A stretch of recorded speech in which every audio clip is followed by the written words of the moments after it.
Hello વિદ્યાર્થી મિત્રો, આજે આપણે ચેપ્ટર 4 ધ એડજેક્ટિવ લઈશું. તો શું કહે છે? એડજેક્ટિવ એટલે કે વિશેષણ, એટલે કે કોઈ પણ સંજ્ઞાવાચક કે સામાન્ય નામની પહેલાં તેનું ગુણ વર્ણન કરતા શબ્દોને એડજેક્ટિવ કહેવાય છે. એટલે કે સમજી લો, કોઈનું મોટું કહેવું હોય, નાનું કહેવું હોય, સુંદર કહેવું હોય, એ બધા શબ્દ વાપરીએ છીએ આપણે. કોઈ કલરનું નામ આપવું હોય તો જૂનું કહેવું હોય, નવું કહેવું, તો એના બધાને શું કહેવાય છે? વિશેષણ કહેવાય છે વિદ્યાર્થી મિત્રો. તો પહેલામાં શું કહે છે? તો અ બિગ હાઉસ એટલે કે મોટું ઘર. તો બિગ આવ્યું, દેખાય, નામની પહેલાં મૂકવામાં આવ્યું, એનો કે મોટું ઘર. બીજું લઈશું અ બ્લુ કાઇટ, તો કે ભૂરો પતંગ. ભૂરો એનું શું છે? વિશેષણ બને. ઓકે. ત્રીજું છે એન ઓલ્ડ મેન, તો કે વૃદ્ધ માણસ. વાક્ય રચના ધીસ અને ધેટ તો એ મૂકવાનું, પછી ઇઝ મૂકવાનું, પછી એમ અને એન મૂકવાનું, પછી વિશેષણ મૂકવાનું અને પછી નામ મૂકી દેવાનું. ઓકે, એટલે વાક્ય બનશે. જો example, this is a big house, તો કે આ મોટું ઘર છે. તો બિગ એટલું યાદ રાખવાનું કે વિશેષણ નામની પહેલાં આવે તો એ કે એન મૂકવામાં આવે છે. આર્ટિકલ હોય એ કે એન મૂકવામાં આવે, પણ વિશેષણ નામની પછી આવે તો એ કે એન મૂકાતો નથી, એટલે કે નીકળી જાય છે. જો અહીંયા શું છે? અહીંયા આપણે વિશેષણ નામની પહેલાં જ મૂકીએ તો કે એ કે એન મૂકેલો છે આપણે અહીંયા. જો બીજું છે કે that is a blue kite, તો કે પેલો ભૂરો પતંગ છે. ત્રીજું that is an old man, તો એન આવ્યું કોઈ, એટલે કે કેમ આવ્યું તમને ખબર પડી ગઈ કે વિશેષણ નામની પહેલાં છે, એટલે કે એ કે એનમાં આપણે મૂકી શકીએ છીએ. ઓકે, તો આમાં વિશેષણ શું છે? ઓલ્ડવાળું વિશેષણ છે, એટલે કે ઓલ્ડ મેન એટલે કે પેલો વૃદ્ધ માણસ છે. ઉપરના આપેલા બધા જ વાક્યમાં વિશેષણ નામની પહેલાં મુકાય છે. A big house, a blue kite, N old main. Okay, હવે ક્રિયાપદ પછી વાક્યના અંતે વિશેષણ મૂકીએ તો વાક્ય રચના કેવી રીતે થાય છે તે નામજો. તો વિદ્યાર્થી મિત્રો તમે દેખો, હવે એ કે એન આવશે ને નીકળી જશે અહીંયા, તો બનશે ધીસ હાઉસ ઇઝ બિગ, આ ઘર મોટું છે. બીજું, ધેટ કાઇટ ઇઝ બ્લુ, તો કે પેલો પતંગ પૂરો છે. ત્રીજું, ધેટ મેન ઇઝ ઓલ્ડ, પેલો માણસ વૃદ્ધ છે. ઓકે, કે વાક્ય રચના ધીસ પછી નામ, પછી ક્રિયાપદ અને પછી વિશેષણ મૂકવાનું રહેશે. કેટલાક વિશેષણો અને તેમના વિરોધી શબ્દો છે, તો કે લોંગનું શોર્ટ, ઓલ્ડનું ન્યૂ, સ્ટ્રોંગનું વીક, હાઈનું લો, ટોલનું short, સ્મોલનું big, બ્યુટીફુલનું અગલી, ફેટનું thin, યંગનું old, હોટનું cold, હેપીનું shade આવશે. હવે આપણે એક્સરસાઇઝ લઈશું. એમાં ફર્સ્ટમાં શું કહે છે? Use the adjective given in the bracket to complete the sentence, એટલે કે આપેલા વાક્યો કૌંસમાં આપેલા વિશેષણનો ઉપયોગ કરીને પૂરા કરવાના છે. તો અહીંયા પહેલું છે ધેટ ઇઝ અ ખાલી જગ્યા બોય, તો દેખાય છે તમને? દેખીને ખબર પડી. પહેલાં એક્ઝામ્પલમાં શું આપ્યું છે?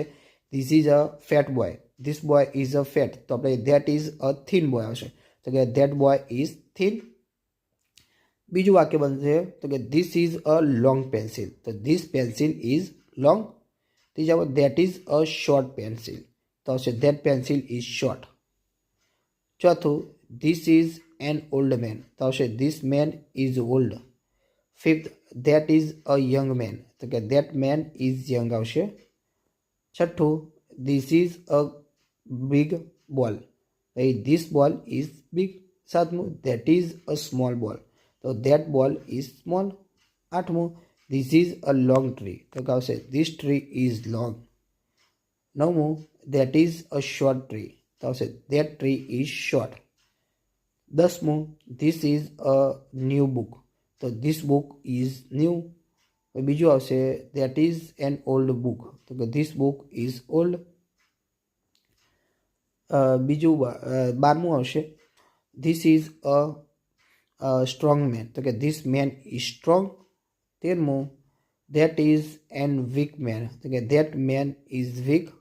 14મું, this is a happy boy, તો કે ધીસ બોય ઇઝ હેપી.